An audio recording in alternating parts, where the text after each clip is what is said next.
السلام عليكم ورحمة الله وبركاته. الحمد لله وكفى وسلام على عباده الذين اصطفى. أما بعد فأعوذ بالله من الشيطان الرجيم. بسم الله الرحمن الرحيم. وننزل من القرآن ما هو شفاء ورحمة للمؤمنين. صدق الله المولانا العظيم. সম্মানিত দিনী ভাই ও বোনেরা, তো আপনারা সকলেই কেমন আছেন? আশা করি আল্লাহ সুবহানাহু ওয়া তাআলার রহমতে সকলেই ভালো আছেন। আমিও আল্লাহ সুবহানাহু ওয়া তাআলার রহমতে খুবই ভালো আছি, আলহামদুলিল্লাহ। সম্মানিত দিনী ভাই ও বোনেরা, আজকে আপনাদের মাঝে একটি গুরুত্বপূর্ণ আমল নিয়ে আসলাম, যে আমলটি করার মাধ্যমে আল্লাহ তাআলা আমাদের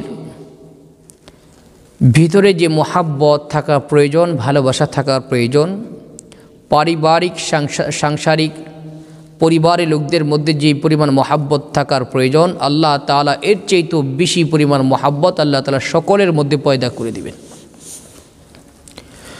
এর জন্য দুইটা আমলে কথা বলবো। দুইটা আমল যদি আমি আপনি করতে পারি, যারা সাংসারিক বা পারিবারিক নিয়ে আমরা দুশ্চিন্তার ভিতরে আছি, মিল মোহাব্বত নাই, একজন আরেকজনকে দেখতে পারে না, অশান্তির ভিতরে আছি, আমরা এই দুইটা আমল করতে পারি। ইনশাআল্লাহ এই দুইটি আমলের বরকতে আল্লাহ তাআলা আমাদের সংসারের মধ্যে, পারিবারিক লোকদের মধ্যে, পরিবারের লোকদের মধ্যে, ফ্যামিলির মধ্যে এমন মোহাব্বত আল্লাহ তৈরি করে দিবেন, যে মোহাব্বত ভালোবাসার কারণে সংসারের মধ্যে কোনো অশান্তি আর হবে না ইনশাআল্লাহ। এক নম্বর আমল, যখনই ঘরে প্রবেশ করবেন সর্বপ্রথম সালাম দিবেন, আসসালামু আলাইকুম ওয়া রাহমাতুল্লাহ। যখনই ঘরে প্রবেশ করবেন, বাড়িতে প্রবেশ করবেন, সর্বপ্রথম সালাম। সালামের অনেকগুলো ফজিলত আছে, এগুলো বলতে গেলে দীর্ঘ সময়ের প্রয়োজন। তো কাজে এক নম্বরে সালাম দিবেন। সালামের বিনিময়ে আল্লাহ তাআলা মোহাব্বত বৃদ্ধি করে, সালামের বিনিময়ে আল্লাহ তাআলা রহমত দান করে, সালামের বিনিময়ে আল্লাহ তাআলা ভালোবাসা তৈরি করে, সালামের বিনিময়ে শত্রুতা দূর হয়। এরকম অনেক ফজিলত আছে। তাহলে এক নম্বর সালাম দিবেন। দুই নম্বর, আপনি কোনো খাবার নেবেন, মিষ্টি জাতীয় খাবার নিতে পারেন বা অন্যান্য খাবার নিতে পারেন। প্রথমে কয়েকবার ইস্তিগফার পাঠ করবেন, কয়েকবার দুরূদ ইব্রাহিম পাঠ করবেন।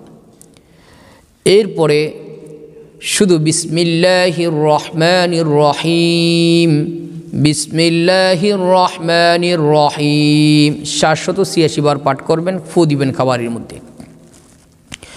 এরপর আবার সূরা কাউসার, ইন্না আ'তাইনাকাল কাউসার, এই সূরাটি কোরআনে কারিমের সবচেয়ে ছোট সূরা, এক লাইন মাত্র। এই সূরাটি 21 বার পাঠ করবেন, এই খাবারের মধ্যে ফু দিবেন। এরপর সূরাতুল ফাতিহা, আলহামদু সূরা, যেটা আলহামদুলিল্লাহি রাব্বিল আলামিন, এই সূরাটি 21 বার পাঠ করবেন, খাবারের মধ্যে ফু দিবেন। এরপর ওই খাবারগুলো পরিবারের সবাই মিলে খাবেন।